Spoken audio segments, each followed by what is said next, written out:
السلام علیکم ورحمۃ اللہ تعالی وبرکاتہ۔ نحمده ونصلي ونسلم على رسوله الكريم اما بعد فاعوذ باللہ من الشیطان الرجیم بسم اللہ الرحمن الرحیم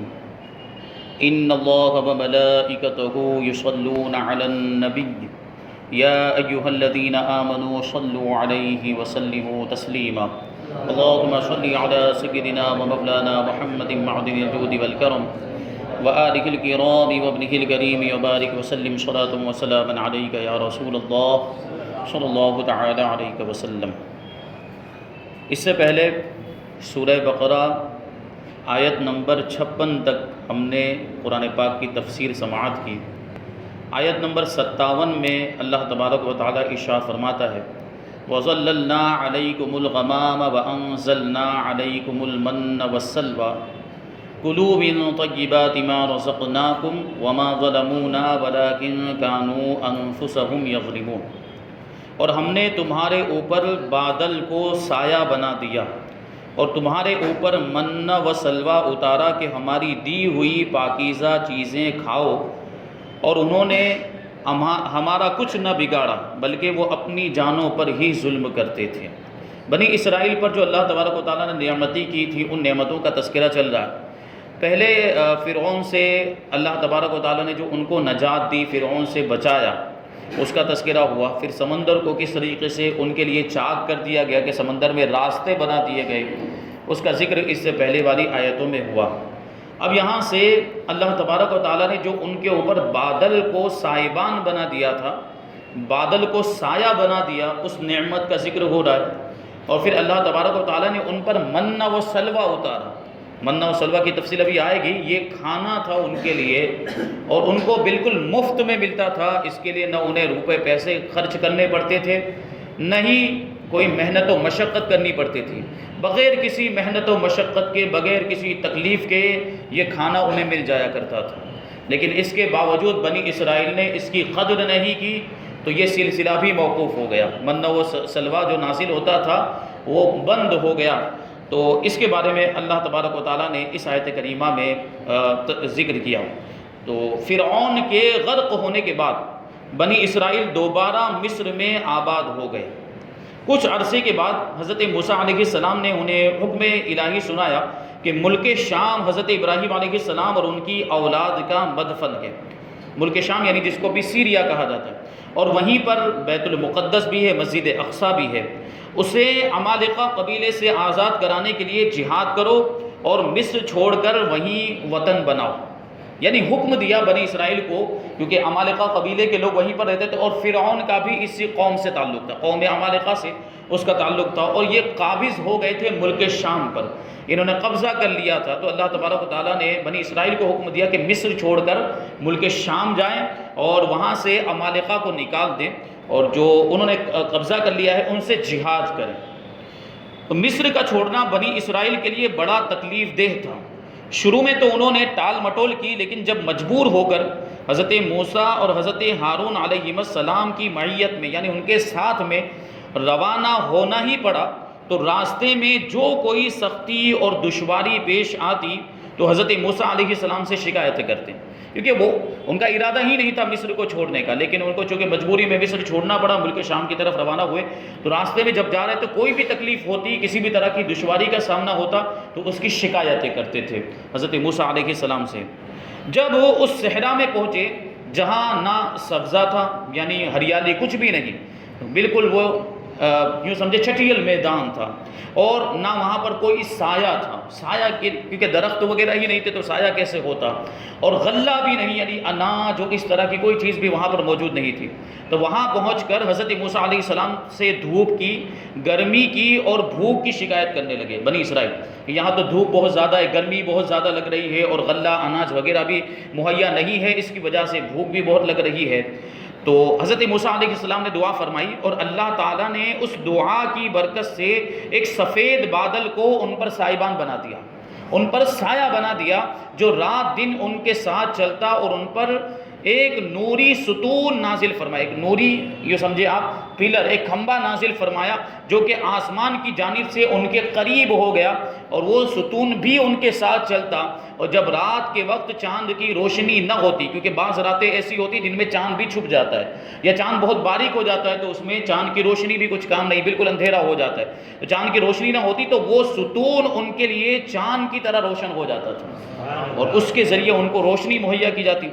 اور پھر دوسری نعمتیں دیکھیں کہ وہ میدان میں، جس میدان میں وہ تھے، جس کو میدان تیہ کہا جاتا ہے، اس میدان میں جب تک وہ تھے تو ان کے کپڑے میلے بھی نہیں ہوتے تھے اور پرانے بھی نہیں ہوتے تھے، یہاں تک کہ ان کے ناخن اور بال بھی بڑھتے نہیں تھے۔ یہ اتنی نعمتیں اللہ تبارک و تعالیٰ نے ان کو عطا فرمائی تھی، اور اتنے احسانات اللہ تعالیٰ نے ان پر کیے، لیکن اس کے باوجود انہوں نے ان ساری چیزوں کی قدر نہیں کی ہے۔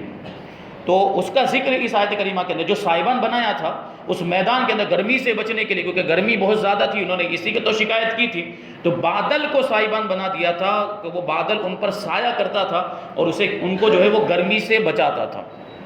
تو اس کا ذکر ہے۔ پھر من و سلوہ کا ذکر ہے کہ اللہ تبارک و تعالیٰ نے ارشاد فرمایا کہ وَأَنزَلْنَا عَلَيْكُمُ الْمَنَّ وَالسَّلْوَىٰ، کہ ہم نے تم پر من و سلوہ اتارا۔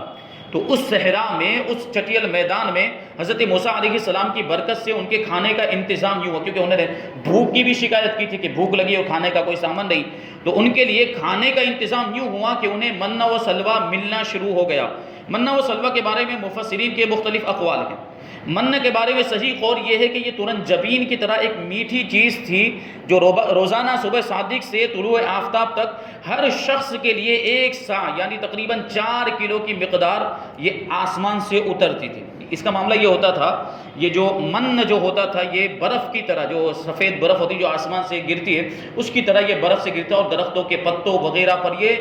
بالکل شبنم کی طرح جم جایا کرتا تھا، اور برف کی طرح یہ سفید ہوتا تھا، اور اس میں شہد اور گھی جیسا ذائقہ ہوتا تھا، یہ بہت ذائقے دار بھی ہوتا تھا۔ اتنی پیاری چیز ان کے لیے اترتی تھی آسمان سے، اور لوگ اس کو چادروں میں لے کر دن بھر کھاتے رہتے تھے۔ بعض مفسرین کے نزدیک من سے مراد وہ تمام چیزیں ہیں جو اللہ تعالیٰ نے اپنے بندوں کو کسی مشقت اور کاشتکاری کے بغیر عطا کر کے ان پہ احسان کیا، یعنی جو وہ چیزیں جن میں کوئی محنت نہیں کرنی پڑتی اور جن میں کھیتی وغیرہ بھی نہیں کرنی پڑتی ویسے ہی مل جاتی ہیں، تو یا تو وہ مراد ہیں، یہ بعض تفاسیر کے اندر یہ آیا۔ اور سلوہ کے بارے میں صحیح قول یہ ہے کہ یہ ایک چھوٹا سا پرندہ تھا، اور اس کے بارے میں ایک قول یہ ہے کہ یہ پرندہ بھنا ہوا بنی اسرائیل کے پاس آ جاتا تھا، یعنی تیار پکا ہوا بھنا ہوا ان کے پاس پہنچ جاتا تھا۔ اور ایک قول یہ ہے کہ جنوبی ہوا یعنی ساؤتھ کی جانب سے چلنے والی ہوا اس پرندے کو لاتی تھی، اور بنی اسرائیل اس کا شکار کر کے اس کو کھاتے تھے۔ یہ دونوں چیزیں ہفتے کو بالکل نہ آتی، ہفتے یعنی سنیچر کے دن منا کا سلسلہ بھی موقوف ہو جاتا تھا، اور سلوہ بھی ان کو سنیچر کے دن نہیں ملتا، باقی ہر روز یہ دونوں چیزیں ان کو پہنچ جایا کرتی تھی، اور جمعہ کو یہ چیزیں مجھے کو دگنی دی جاتی تھی، کیونکہ سنیچر کو نہیں ملنے والی، اس لیے جمعہ کو ان کو ڈبل دیا جاتا تھا، اور حکم یہ تھا کہ جمعہ کو ہفتے کے لیے بھی جمع کر لو، یعنی جو جمعہ کو 2 گنا تم کو منا و سلوہ دیا جا رہا ہے اس کو جمع کر لو، اور اسی کو سنیچر کے دن بھی کھا لیا کرو، مگر 1 دن سے زیادہ اس کو جمع مت کرنا۔ اور بنی اسرائیل نے ان نعمتوں کی ناشکری کی اور ذخیرے جمع کیے، منا سلوہ کو لے کر وہ ذخیرہ اندوزی کرنے لگے، اور جب بہت زیادہ جمع کیا انہوں نے تو پھر وہ سارا جو منا سلوہ جو کھانا نازل ہوتا تھا وہ سب سڑ گیا، اور پھر یہ منا و سلوہ کی آمد بند کر دی گئی، یعنی ان کا جو نزول کا سلسلہ تھا وہ موقوف ہو گیا۔ یہ انہوں نے اپنا ہی نقصان کیا، خود اپنے ہاتھ سے اپنے پاؤں پر کلہاڑی ماری کہ مفت میں بغیر کسی محنت و مشقت کے وہ روزی اور رزق مل رہا تھا، اس کی ناقدری کی، جس کی وجہ سے وہ سلسلہ موقوف ہو گیا کہ دنیا میں نعمت سے محروم ہو گئے اور آخرت میں سزا کے مستحق ہوں گے، کیونکہ اللہ تبارک و تعالیٰ کی ناشکری کی تو اس کی سزا انہیں آخرت میں ملے گی۔ آگے اللہ تبارک و تعالیٰ آیت نمبر 58 ارشاد فرماتا ہے وَإِذْ قُلْنَا ادْخُلُوا هَٰذِهِ الْقَرْيَةَ فَكُلُوا مِنْهَا حَيْثُ شِئْتُمْ رَغَدًا وَادْخُلُوا الْبَابَ سُجَّدًا وَقُولُوا حِطَّةٌ نَغْفِرْ لَكُمْ خَطَايَاكُمْ وَسَنَزِيدُ الْمُحْسِنِينَ۔ یہ کیسی نافرمان قوم تھی اس کو ملاحظہ فرمائیں کہ جب ہم نے انہیں کہا، یعنی بنی اسرائیل سے کہا کہ اس شہر میں داخل ہو جاؤ، پھر اس میں جہاں چاہو بے روک ٹوک کھاؤ، یعنی جو بھی کھانا ہے اور جو بھی نعمتیں وہاں پر اس شہر کے اندر ہے اس کو کھاؤ، پھل ہے اور جو بھی کھانے کی چیزیں، اور دروازے میں سجدہ کرتے ہوئے داخل ہونا اور کہتے رہنا کہ ہمارے گناہ معاف ہوں، ہم تمہاری خطائیں بخش دیں گے، اور ان قریب ہم نیکی کرنے والوں کو اور زیادہ عطا فرمائیں گے۔ تو اس میں دیکھیں اس شہر میں داخل ہونے کا حکم دیا گیا، تو اس شہر سے بیت المقدس مراد ہے یا اریحہ نام کی ایک بستی مراد ہے، گاؤں مراد ہے جو بیت المقدس کے قریب تھا، جس میں عمالقہ یہ قوم وہ قبیلہ وہاں پہ آباد، اور وہ اسے خالی کر کے چلے گئے تھے۔ وہاں غلے میوے بکثرت موجود تھے، پھل وغیرہ وہاں پہ بہت زیادہ مقدار میں موجود تھے۔ اسی بستی کے دروازے میں داخل ہونے کے بارے میں فرمایا گیا، اور یہ دروازہ ان کے لیے کعبے کی طرح تھا، اور اس میں داخل ہونا اور اس کی طرف سجدہ کرنا گناہوں کی معافی کا سبب تھا۔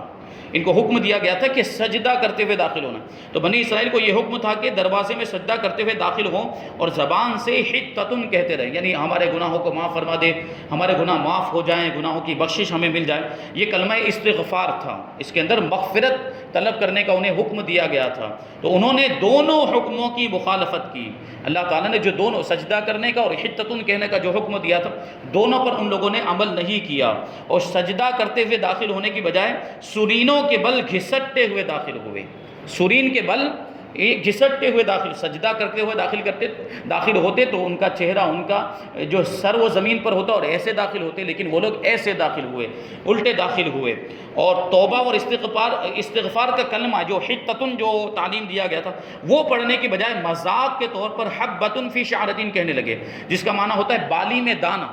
بالی میں دانہ، یہ کہتے ہوئے داخل ہوئے، یعنی اللہ تبارک و تعالیٰ کے حکم کی نافرمانی کی، اور اس مذاق اور نافرمانی کی سزا میں ان پر طاعون مسلط کر دیا گیا، پلیگ کی بیماری ان پر مسلط کی گئی، جس کی وجہ سے ہزاروں اسرائیلی اسی بیماری میں ہلاک ہو گئے، سب مر گئے۔ آگے اللہ تبارک و تعالیٰ ارشاد فرماتا ہے فَبَدَّلَ الَّذِينَ ظَلَمُوا قَوْلًا غَيْرَ الَّذِي قِيلَ لَهُمْ فَأَنزَلْنَا عَلَى الَّذِينَ ظَلَمُوا رِجْزًا مِّنَ السَّمَاءِ بِمَا كَانُوا يَفْسُقُونَ۔ اس میں عذاب کا ذکر ہے، کیونکہ اللہ تبارک و تعالیٰ نے جو ان کو کہنے کا حکم دیا تھا کہ حطۃ کہتے ہوئے داخل ہو جاؤ، یعنی اے اللہ ہمارے گناہوں کو معاف فرما، یہ کہتے ہوئے داخل ہو جاؤ، تو انہوں نے اس بات کو بدل دیا تھا، حطۃ کی جگہ پہ حبۃ فی شعرۃ کہا تھا، بالی میں دانہ، اور یہ مذاق کے طور پر کہا تھا۔ اب سوچیں آپ کے مذاق کس کے ساتھ کر رہے ہیں؟ پروردگار عالم کے ساتھ انہوں نے مذاق کیا، تو پھر ان کا حشر کیا ہونے والا تھا؟ وہ یہی ہوا، ان پر عذاب آیا۔ اسی کا ذکر اس آیت کریمہ میں کہ پھر ان ظالموں نے جو ان سے کہا گیا تھا اسے ایک دوسری بات سے بدل دیا، جو کہنے کے لیے کہا گیا تھا وہ نہیں کہا بلکہ ایک دوسری بات انہوں نے کہی، تو ہم نے آسمان سے ان ظالموں پر عذاب نازل کر دیا، کیونکہ یہ نافرمانی کرتے رہے تھے، ان کی نافرمانی کی وجہ سے ان پر عذاب نازل ہوا ہے۔ تو اس میں جو ذکر کیا کہ ہم نے ان پر عذاب نازل کیا ظالموں پر، تو اس کے بارے میں بیان کرتے ہیں کہ بنی اسرائیل پر طاعون کا یعنی پلیگ کی بیماری کا عذاب مسلط کیا گیا، اور اس کی وجہ سے ایک قول کے مطابق ایک ساعت میں یعنی ایک گھڑی میں تقریباً 70,000 افراد ہلاک ہو گئے، اور دوسرے قول کے مطابق تقریباً 24,000 افراد اس طاعون اور پلیگ کی بیماری میں مر گئے۔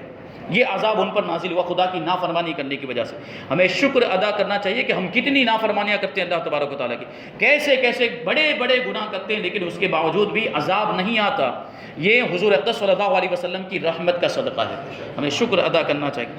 اور گناہوں سے بچنا چاہیے۔ تو دیکھیے اب یہاں پر طاعون کا ذکر ہے، پلیگ کی بیماری کا ذکر آیا، تو اس وجہ سے اس کے بارے میں 3 حدیثیں یہاں پر ذکر کی جا رہی ہیں طاعون کے بارے میں، پلیگ کی بیماری کے بارے میں۔ پہلی حدیث حضرت اسامہ رضی اللہ تعالیٰ عنہ سے روایت ہے، حضور اقدس صلی اللہ علیہ وسلم نے ارشاد فرمایا بے شک یہ طاعون ایک عذاب ہے جسے تم سے پہلے لوگوں پر مسلط کیا گیا تھا، جیسے بنی اسرائیل پر مسلط کیا گیا تھا، لہٰذا جب کسی جگہ طاعون ہو اور تم وہاں موجود ہو تو تم طاعون سے بھاگ کر وہاں سے نہ نکلو، اور جب کسی جگہ طاعون ہو تو تم وہاں نہ جاؤ، یہ حکم دیا گیا۔ ایک اور روایت میں نبی کریم صلی اللہ علیہ وسلم نے ارشاد فرمایا کہ طاعون پچھلی امتوں کے لیے عذاب کا بقیہ ہے، جب تمہارے شہر میں طاعون واقع ہو تو وہاں سے نہ بھاگو، اور دوسرے شہر میں واقع ہو تو وہاں نہ جاؤ، کیونکہ جس کو اللہ تبارک و تعالیٰ نے جس کی موت مقرر فرما دی ہے اس کو اس کے وقت پر مرنا ہے۔ اب مان لیجئے کہ کوئی دوسرے شہر میں رہتا تھا اور وہاں سے وہ گیا طاعون جہاں پر پھیلا ہوا ہے اس جگہ پر، اور وہاں اتفاق سے اس کا انتقال ہو گیا، تو لوگ کیا کہیں گے کہ یہاں نہ آتا تو اس کا انتقال نہ ہوتا، جبکہ اس کی موت مقرر ہے، اس کو مرنا ہے اس کے وقت پر۔ یا اگر جو ہے کہ کوئی اگر وہاں سے نکل جاتا، جیسے کسی شہر میں طاعون اور پلیگ پھیل گیا ہے اور وہاں سے وہ اگر نکل بھی جاتا، لیکن چونکہ اس کی موت تو ہے، نکل جانے کے باوجود اگر وہ کسی جگہ پر جا کر ہلاک ہو گیا تو پھر یہ کہا جاتا کہ بھاگنے کا پھر کوئی مطلب نہیں ہوا۔ تو اسی لیے حکم دیا گیا کہ جہاں پر طاعون پھیلا ہو جو وہاں موجود ہو تو وہاں پر رہیں، یہ اللہ تبارک و تعالیٰ کی آزمائش ہے، جن کی موت لکھی ہے وہ ان کو تو مرنا ہی ہے، اور جو دوسری جگہ رہتے ہیں وہ وہاں نہ جائیں تاکہ وہ اعتقاد اعتقاد کی کمزوری نہ پیدا ہو کہ یہاں آنے کی وجہ سے یہ مر گیا یا یہاں آنے کی وجہ سے یہ نقصان ہو گیا. اعتقاد کی کمزوری سے بچانے کے لیے اللہ کے رسول صلی اللہ علیہ وسلم نے یہ حکم دیا. تیسری حدیث ام المؤمنین حضرت عائشہ صدیقہ رضی اللہ تعالیٰ عنہ فرماتی ہیں میں نے رسول اللہ صلی اللہ علیہ وسلم سے طاعون کے بارے میں پوچھا تو انہوں نے مجھے بتایا کہ طاعون ایک عذاب ہے, اللہ تعالیٰ جس پر چاہتا ہے یہ عذاب بھیج دیتا ہے, اور اللہ تعالیٰ نے اسے اہل ایمان کے لیے رحمت بنایا ہے. یعنی کوئی مومن ایسا نہیں جو طاعون میں پھنس جائے لیکن اپنے شہر ہی میں صبر سے ٹھہرا رہے, یعنی اس کے شہر میں طاعون پھیلا ہوا ہے اور اسی طاعون کی بیماری میں وہ وہاں رکا رہے, وہاں سے بھاگے نہ, اور یہ سمجھے کہ جو اللہ تعالیٰ نے لکھ دیا ہے اس کے سوا کوئی تکلیف مجھے نہیں پہنچ سکتی, اور اسی میں وہ انتقال کر جائے تو اسے شہید کے برابر ثواب عطا کیا جائے گا. اور یہ جو بیماریاں پھیلتی, جو وبائی بیماریاں ہوتی ہیں, ان کے تعلق سے بھی یہی حکم ہے. جو وبائی بیماریاں ہوتی ہیں ان کے اندر بھی اگر کوئی صبر کرے اور اسی میں اس کا انتقال ہو جائے ایمان کی حالت میں, تو امید ہے اللہ تبارک و تعالیٰ کے فضل و کرم سے کہ اس کو اللہ تبارک و تعالیٰ شہادت کا مرتبہ عطا فرمائے گا. آیت نمبر 60 میں اللہ تبارک و تعالیٰ ارشاد فرماتا ہے وَإِذِ اسْتَسْقَىٰ مُوسَىٰ لِقَوْمِهِ فَقُلْنَا اضْرِب بِّعَصَاكَ الْحَجَرَ فَانْفَجَرَتْ مِنْهُ اثْنَتَا عَشْرَةَ عَيْنًا قَدْ عَلِمَ كُلُّ أُنَاسٍ مَّشْرَبَهُمْ كُلُوا وَاشْرَبُوا مِن رِّزْقِ اللَّهِ وَلَا تَعْثَوْا فِي الْأَرْضِ مُفْسِدِينَ. اور یاد کرو جب موسیٰ نے اپنی قوم کے لیے پانی طلب کیا تو ہم نے فرمایا کہ پتھر پر اپنا عصا مارو, کیونکہ انہوں نے پیاس کی بھی شکایت کی تھی. تو حضرت موسیٰ علیہ السلام نے کہا کہ میری قوم کو پانی کی ضرورت ہے, تو اس وقت اللہ تبارک و تعالیٰ نے حکم دیا کہ پتھر پر اپنا عصا مارو, اپنی لاٹھی مارو, تو فوراً اس میں سے 12 چشمے بہہ نکلے اور ہر گروہ نے اپنے پانی پینے کی جگہ کو پہچان لیا. اور ہم نے فرمایا کہ اللہ تعالیٰ کا رزق کھاؤ اور پیو اور زمین میں فساد نہ پھیلاتے پھرو. تو جب میدان تیہ میں بنی اسرائیل نے پانی نہ پایا, کیونکہ وہ چٹیل میدان تھا, وہاں نہ درخت تھے نہ پودے, ہریالی کچھ بھی نہیں, اور پانی کا بھی نام و نشان نہیں تھا, تو انہوں نے پانی کے بارے میں بنی اسرائیل نے جب وہاں پر پانی نہیں پایا تو حضرت موسیٰ علیہ السلام کی خدمت میں شکایت کی, فریاد کی. حضرت موسیٰ علیہ السلام کو اللہ تعالیٰ کی طرف سے حکم ہوا کہ اپنا عصا,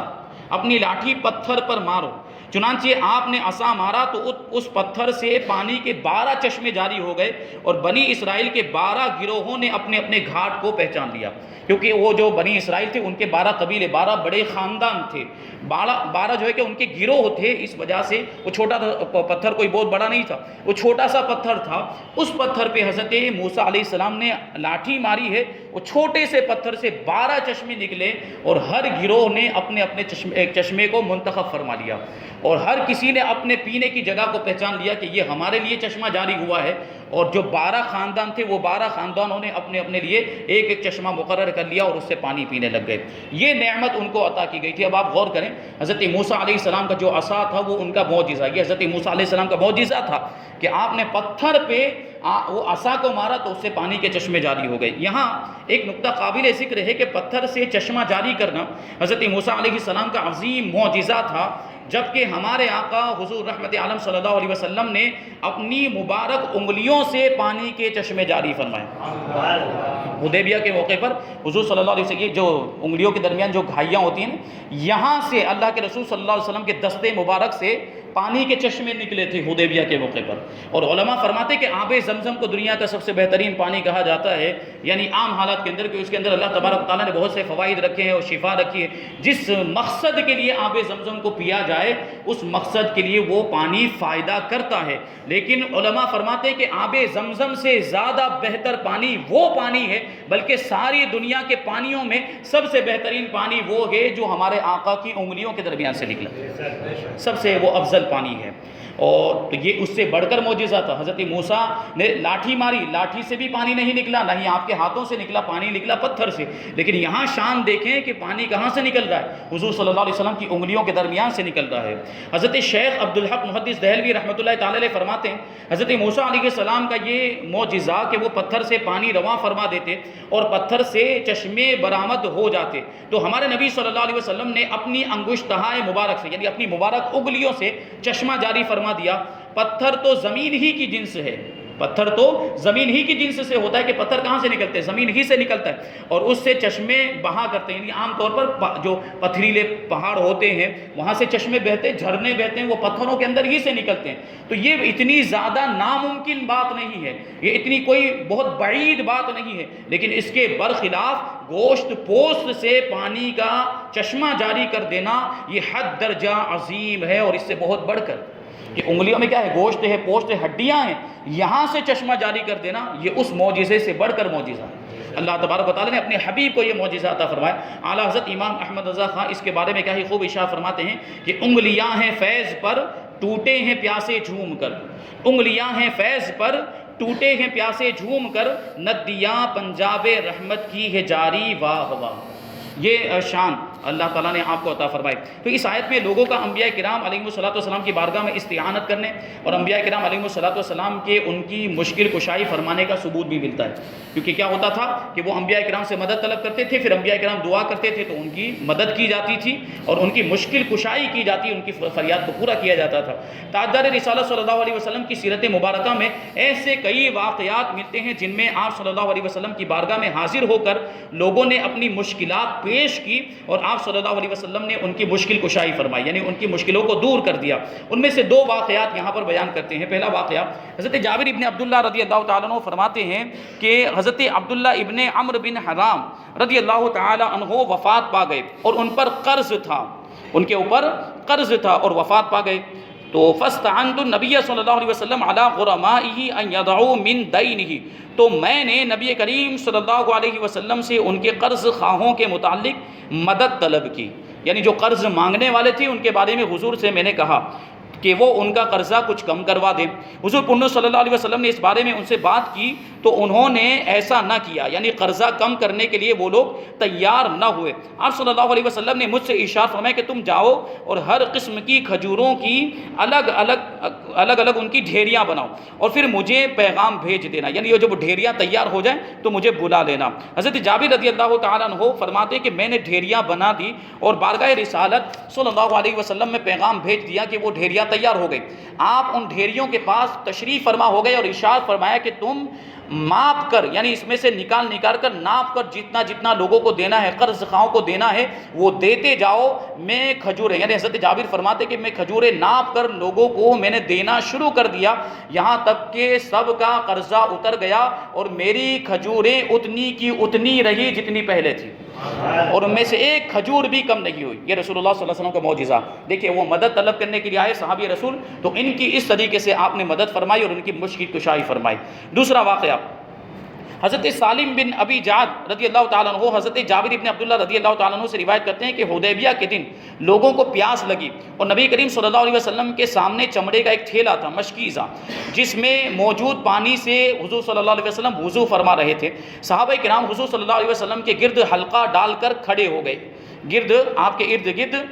جو ہے کہ دائرہ بنا کے کھڑے ہو گئے۔ تو آپ صلی اللہ علیہ وسلم نے ارشاد فرمایا کہ کیا بات ہے؟ تو صحابہ کرام نے عرض کیا یا رسول اللہ ہمارے پاس پانی نہیں، پانی ختم ہو گیا کہ جس سے ہم وضو کریں اور اسے پی سکیں، صرف وہی پانی ہے جو آپ کے پاس موجود ہے۔ حضور صلی اللہ علیہ وسلم نے اپنا دست مبارک اس تھیلے میں رکھ دیا تو آپ کی مبارک انگلیوں سے پانی کے چشمے جاری ہو گئے اور پانی چشموں کی طرح جوش مارنے لگا۔ پھر ہم نے وہ پانی پیا اور اس سے وضو بھی کیا اور برتنوں میں بھرا بھی۔ حضرت سالم بن ابی جعد رضی اللہ تعالیٰ عنہ نے حضرت جابر رضی اللہ تعالیٰ عنہ سے پوچھا آپ اس وقت کل کتنے آدمی تھے؟ تو آپ رضی اللہ تعالیٰ عنہ نے فرمایا کہ اگر ہم 1,00,000 بھی ہوتے تو وہ پانی ہم سب کے لیے کافی ہو جاتا، لیکن ہم اس وقت 1500 کی تعداد میں تھے۔ تو ابھی یہ دیکھیں کچھ جو ہے کہ باتیں اس کے تعلق سے باقی ہیں، انشاءاللہ تبارک و تعالیٰ اس کو آگے بیان کیا جائے گا۔ اللہ تبارک و تعالیٰ جو کچھ بھی بیان ہوا اس پر ہم سب کو عمل کرنے کی توفیق عطا فرمائے۔ وما علینا الا البلاغ۔